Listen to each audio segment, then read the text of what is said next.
رسول کی اطاعت نہیں کریں گے تو اللہ رب العالمین کہہ رہا ہے وَمَن يُشَاقِقِ الرَّسُولَ مِن بَعْدِ مَا تَبَيَّنَ لَهُ الْهُدَىٰ وَيَتَّبِعْ غَيْرَ سَبِيلِ الْمُؤْمِنِينَ نُوَلِّهِ مَا تَوَلَّىٰ وَنُصْلِهِ جَهَنَّمَ وَسَاءَتْ مَصِيرًا۔ ہدایت واضح ہو جانے کے بعد جو شخص رسول کی بات نہ مانے، رسول کی اطاعت نہ کرے، حکم عدولی کرے، وَيَتَّبِعْ غَيْرَ سَبِيلِ الْمُؤْمِنِينَ اور مومنوں کا جو راستہ ہے ان کے علاوہ کسی اور راستے کی اتباع کرے۔ یہ آیت جب اتری ہے تو یہ آیت کن سے مخاطب ہے؟ اللہ رب العالمین کن سے خطاب کر رہا ہے؟ رسول اللہ صلی اللہ علیہ وسلم کن کو سنا رہے ہیں؟ صحابہ کو۔ تو اس وقت مومن وہی لوگ تھے، اللہ رب العالمین انہیں مومن کہہ رہا ہے۔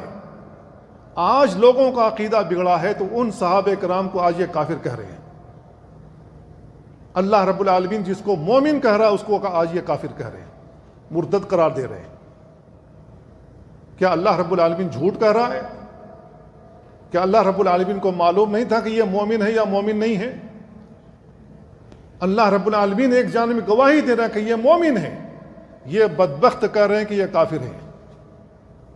سب مرتد ہو گئے سوائے 3 لوگوں کے۔ کن کی بات مانیں گے؟ تو اللہ رب العالمین کہہ رہا وَيَتَّبِعْ غَيْرَ سَبِيلِ الْمُؤْمِنِينَ مومنوں کے راستے کے علاوہ کسی اور راستے کی اتباع کرو گے، نُوَلِّهِ مَا تَوَلَّىٰ ہم اسی جانب پھیر دیں گے جس جانب تمہارا میلان ہے، جس جانب جا رہے ہو ہم تم کو اسی جانب پھیر دیں گے۔ وَنُصْلِهِ جہنم پھر تمہارا ٹھکانہ جہنم ہوگا، وَسَاءَتْ مَصِيرًا اور یہ برا ٹھکانہ ہے۔